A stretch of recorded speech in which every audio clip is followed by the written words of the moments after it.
আমাৰ প্ৰত্যেকৰে জীৱনৰ এটা অতি দৰকাৰী কথা কম। জীৱনত কেতিয়াও নিজৰ তুলনা আনৰ লগত নকৰিব। কাৰণ জোন আৰু বেলিটোৱে কেতিয়াও ইজনে আনজনৰ লগত তুলনা নকৰে। সদায় নিজৰ কাম কৰি যায়, সদায় নিজৰ সময়মতে আমাক পোহৰ বিলাই যায়। আমি তুলনা কিয় কৰিব নালাগে জানে? তুলনা কৰিলে আমাৰ মাজত থকা সুখ নাইকিয়া হৈ যায়। তুলনাক সুখৰ চুৰ বুলি কোৱা হয়। ধৰি লওক আপোনাৰ ওচৰত 10,000 টকীয়া মোবাইল এটা আছে আৰু আপোনাৰ লগৰ বন্ধু এজনে বা বান্ধৱী এগৰাকীয়ে যদি 1,20,000 টকীয়া আইফোন এটা লয় আৰু আপুনি যেতিয়া এই আপোনাৰ বন্ধু বা বান্ধৱী গৰাকীৰ লগত আপোনাৰ মোবাইলটো তুলনা কৰিব, তেতিয়া আপোনাৰ সেই 10,000 টকীয়া মোবাইলটো লৈ যিখিনি আপুনি সুখ অনুভৱ কৰি আছিল সেইখিনি মনৰ পৰা হেৰাই যাব। গতিকে আমি কেতিয়াও আমাৰ জীৱনটোক আনৰ লগত তুলনা কৰিব নালাগে।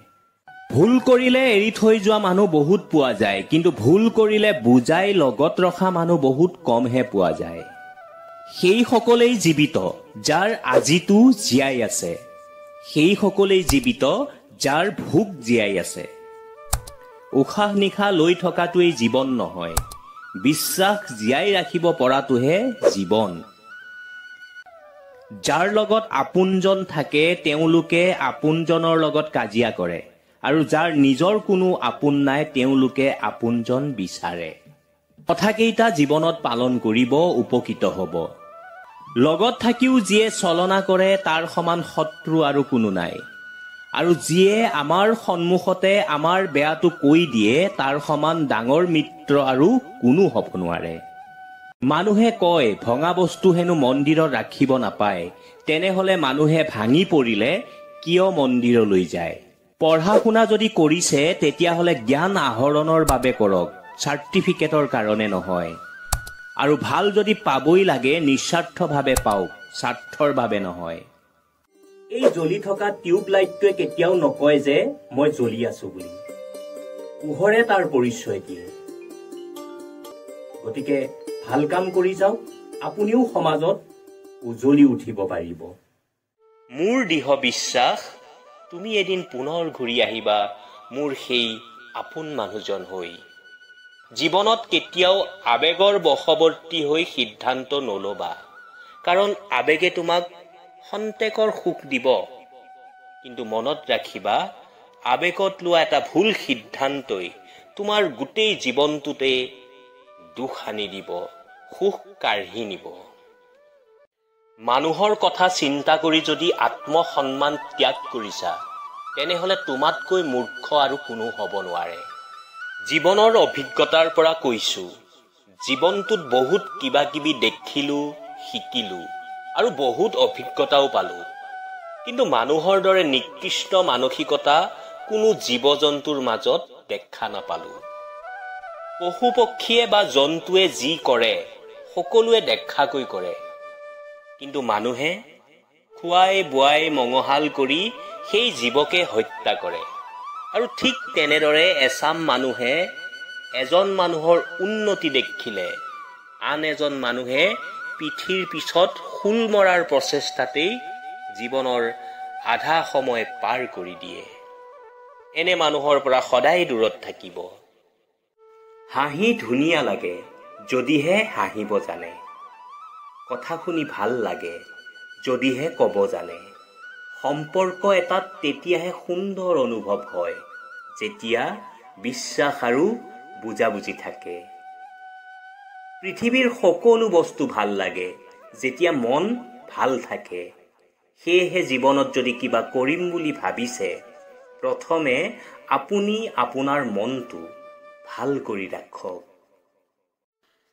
যদি দখল কৰিব বিচাৰিছা, সত্য আৰু শুদ্ধ অন্তৰে হৃদয়খন দখল কৰা। কিন্তু এটা কথা মনত ৰাখি ল'বা, সম্পূৰ্ণৰূপে হৃদয়খন দখল কৰাৰ আগত স্বাৰ্থ, প্ৰতাৰণা, বিশ্বাসঘাতকতা, মিছা আশা ভৰসা, মিছা প্ৰতিশ্ৰুতি, বেয়া অভ্যাস এইবোৰ এৰি আহিবা। কাৰণ মই বাস্তৱ জীৱনৰ প্ৰেম বিচাৰো, অভিনয় জগতৰ প্ৰেম নহয়। পৃথিৱীত বহুত ঠাই আছে, সেইবোৰ যিমানেই সুন্দৰ নহওক কিয় সেইটো ইমান দৰকাৰী নহয়। দৰকাৰী হ'ল আপুনি সম্পৰ্কত হৃদয় নামৰ ঠাইকণত কিমান সুন্দৰকৈ সোমাব পাৰিছে সেইটোহে, যাৰ ওপৰত আপোনাৰ জীৱনৰ সুখ দুখ শান্তি অশান্তি সকলো নিৰ্ভৰ কৰিব। সেয়ে কাৰোবাৰ হৃদয়ত সোমাবলগীয়া হ'লে সুন্দৰকৈ সোমাব। ভাল পোৱাৰ ক্ষেত্ৰত আমি বেছিকৈ নিজৰ আৱেগটোক প্ৰশ্ৰয় দিওঁ, আমি নিজৰ আৱেগটোক বেছি গুৰুত্ব দিওঁ। আৱেগৰ ধুমুহাত বিবেকৰ ঘৰ ভাঙি যেতিয়া আমি সিদ্ধান্ত লওঁ তেতিয়া আমাৰ জীৱনত জটিলতা আহি পৰে।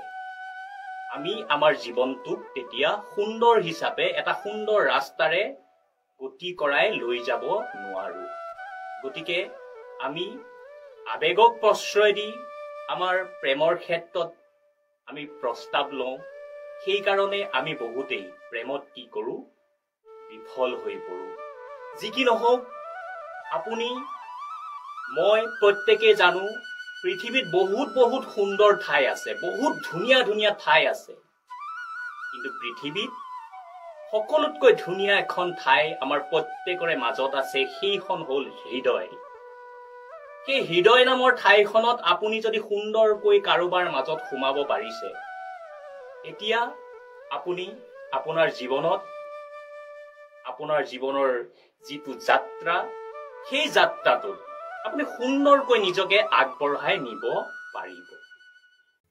প্ৰথমে তাক কাটি পেলোৱা হয়, তাৰ পিছত তাৰ অন্তিম ৰসটোপাল ওলোৱালৈকে তাক চেপি থকা হয়। বন্ধুসকল, এইটো কি জানে? কুঁহিয়া। কুঁহিয়াতকৈ বেছি ভালদৰে আৰু আন কোনে বুজিব পাৰে যে মিঠা হোৱাৰ পৰিণাম কিমান ভয়ংকৰ। সেইকাৰণে কোৱা হয় যে প্ৰয়োজনতকৈ বেছি সহজ সৰল আৰু মিঠা হোৱাটো আপোনাৰ নিজৰ বাবেই ক্ষতিকাৰক। মানুহে সদায় নিজৰ চাৰিওকাষৰ পৰিস্থিতি আৰু তাত থকা মানুহৰ অনুসাৰে আচৰণ কৰিবলৈ জানিব লাগে। মানুহে ভাবে যে এটা ভাল সুন্দৰ জীৱন জীয়াই থাকিবলৈ হ'লে জীৱনত আমি বহুত কিবা কিবি পাব লাগিব। কিন্তু প্ৰকৃততে সত্যটো এইটোহে যে এটা ভাল আৰু সুন্দৰ জীৱন জীয়াই থাকিবলৈ হ'লে জীৱনত আমি বহুত কিবা কিবি এৰিব পাৰিব লাগিব। নিজকে কষ্ট কেতিয়াও নিদিব সমাজে আপোনাৰ বিষয়ে কৰা সমালোচনাৰ বাবে। মানুহে সময়ৰ সৈতে আগবাঢ়ি গৈ থাকিব লাগে, আৰু এইটোৱেই ভাল সকলো মানুহৰ বাবে। এইটোৱে এইখন সমাজৰ তিতা সত্য যে যেতিয়া নেকি আপোনাক বাধা দিয়াৰ সকলো কৌশল বিফল হৈ যায়, তেতিয়া মানুহে আপোনাক পাগল বুলি ঘোষণা কৰে। মানুহে আপোনাৰ আগত যিটো প্ৰকাশ কৰে সেইটো দেখি প্ৰভাৱিত নহব। বহুত মানুহ আছে যিয়ে পৰিকল্পিতভাৱে আৱেগ অনুভূতি প্ৰকাশ কৰি আনক প্ৰতাৰিত কৰে, আৰু বহুত এনেকুৱা মানুহ আছে যিয়ে তেওঁলোকৰ ভিতৰত এসাগৰ মৰম আৰু ভাল পোৱা লুকাই ৰাখে।